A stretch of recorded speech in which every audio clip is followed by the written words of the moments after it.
بسم الله. الحمد لله رب العالمين، والصلاة والسلام من لا نبي بعده. أشهد أن لا إله إلا الله وحده لا شريك له، وأشهد أن محمدا عبده ورسوله صلى الله عليه وسلم. أما بعد، ummadda Soomaaliyeed meel kastood iga daawanaysaan iyo waqti kastoo aad joogtaan, waxaan inku salaamay salaanta islaamka ee assalaamu calaykum waraxmatullaahi wabarakaatu. af Soomaali ahaanna waxaa weeye nabadgelyo iyo naxariis dushiina allaha yeelo. waxaan ahay afhayeenka dulmanayaasha. waxaan rabaa inaan ka hadlo arrin guux iyo culays iyo siyaasad cusub ka dhalisay Soomaaliya, gaar ahaan caasimadda Muqdisho. sida aad waraha bulshada iyo meel walbaba ku arkayseen, waxaad arkayseen shirar aad u fara badan, waxaad arkayseen kulamo, waxaad arkayseen dad badan oo aan kulmi jirin oo Muqdisho shirar ku qabanayo.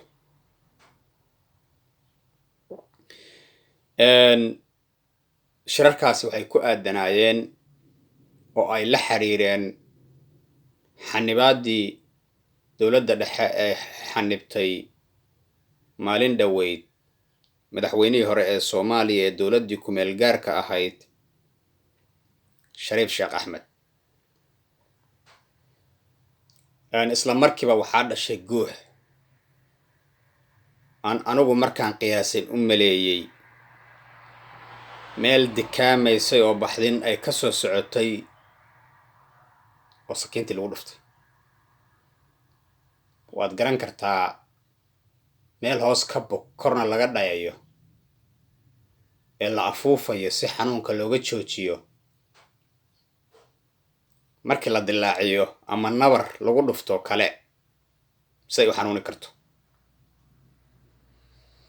arrimahaasi maxaan daliil oga dhigayaa? waxaan daliil oga dhigayaa madaxweynihii hore markii la xanibay ee safarkii Kismaayo laga joojiyey, isla markiiba magaaladii jawi kale ayay yeelatay. waxaan xasuustay maalmihii ay jireen electionka guud ama baarlamaan ha noqdo ama madaxweyne la dooranay ha noqdo, qaabka magaalada ay u socotay ay u guuxaysay unbay u guuxaysay. intaa kadib waxaa hadlay shalay qayb ka mid a baarlamaanka Soomaaliya. waxaa hadlay qayb kaloo ayaguna baarlamaanka ka mid ah. dhammaantood waxay cuskanayeen, qolo walba waxay lahayeen sharcigaa la jibiya,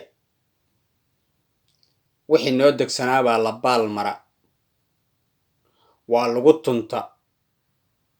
hakada. koox ka mid ah waxay sheegeen in madaxweyne Farmaajo uu ku tuntay sharciga dalka u yaallo oo baal maray wixii loo doortay. kuwo kalena waxay sheegeen in Axmed Madoobe uu yahay siyaasi fashilmay oo haddana fallaaga.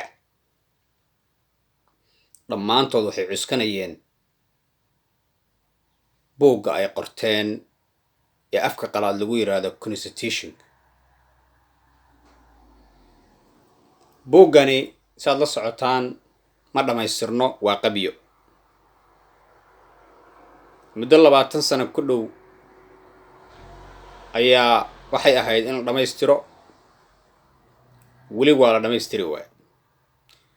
wasiirka dastuurka, allah u naxariisto, xoosh,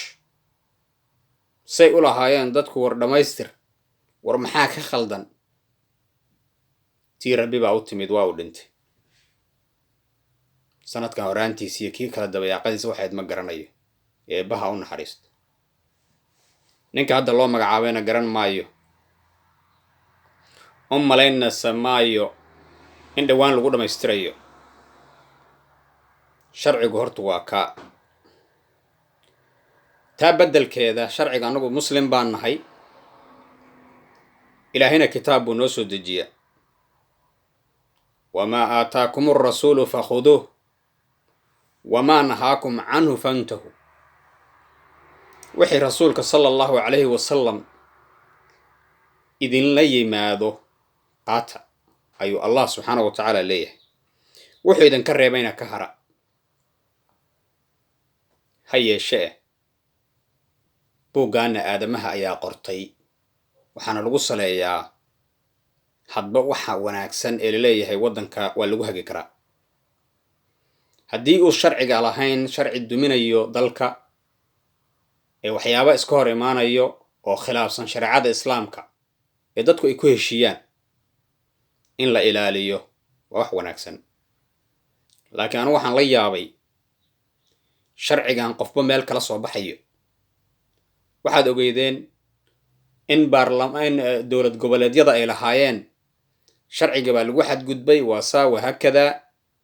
oo annagaa saxaan oo qodob hebel baan u cuskanaynaa dowladdana ay lahayd qodob hebel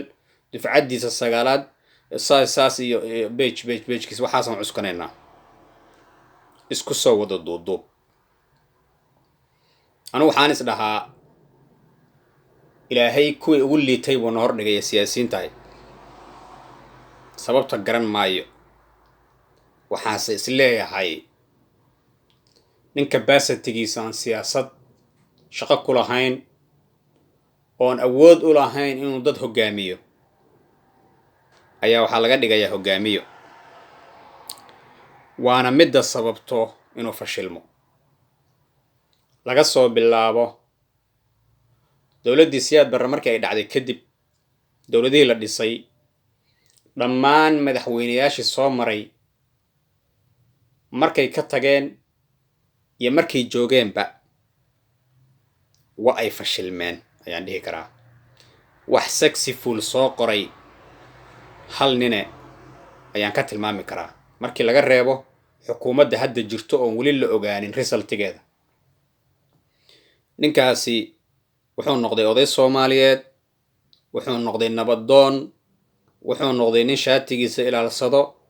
wuxuu noqday nin Soomaaliyeed wuxuu noqday aabba Soomaaliyeed waa Cabdiqaasim Salaad Xasan ilaahay ha xifdiye ninka labaad ee rajada yar aan ka qabay waxa uu ahaa Shariif Sheekh Axmed ha yeeshee khudbad dhawaan uu joodiyey wixii sumcad uu lahaayoo dhan halkaa ayuu ku qubay Shariif waxyaabo badan buu ka hadlay kulley inma sharaxi karo kulley waad dhageysteen warbaahinta laakiin waxyaabaha ugu muhiimsan oo uu ka hadlay ayaan rabaa inaan taabto wuxuu ku celceliyey mar kastana ku celceliyaa maxamed cabdullaahi farmaajo anaa idiin keenay boorsuu sitay suud buu qabay ma idan garanaynin anigaa soo magacaabay darajada maanta uu joogan anaa gaarsiiyey okay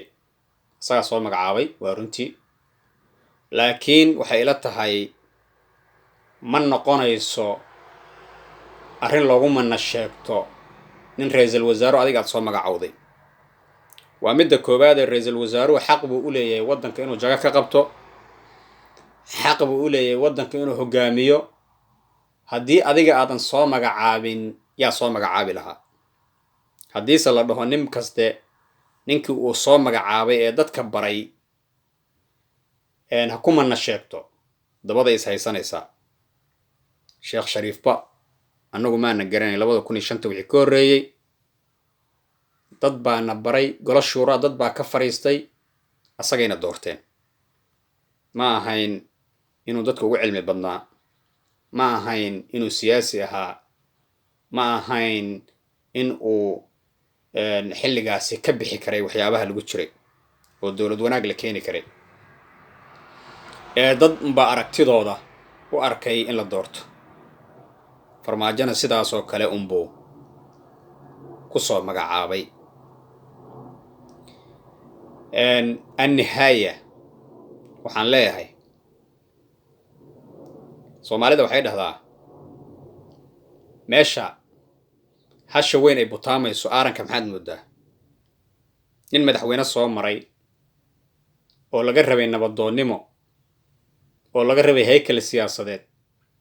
oo laga rabay culays iyo deganaan, haddii xoogaa uu leeyahay hadallo aan laga mudnayn, waxaan odhan karaa waa kaadi marinkeeda gaftay.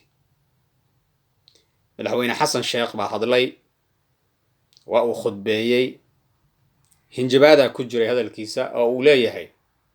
dowlad xoog badan oo awood leh oo geeska africa oo dhan ka arrimayso oo dunida laga yaqaano ayaa waxay samaysay ku takrifal, kibir,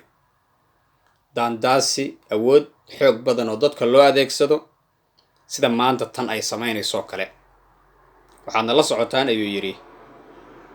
in maalin madow ayadii kaaraheeda ay lugeeyeen. sidii oo kale unbay tanna noqonaysaa haddii awoodda ay adeegsanayso ay joojin weydo. waa laga wanaagsanaa in hadal nin madaxweyne ah boogo iyo wax dhacay oo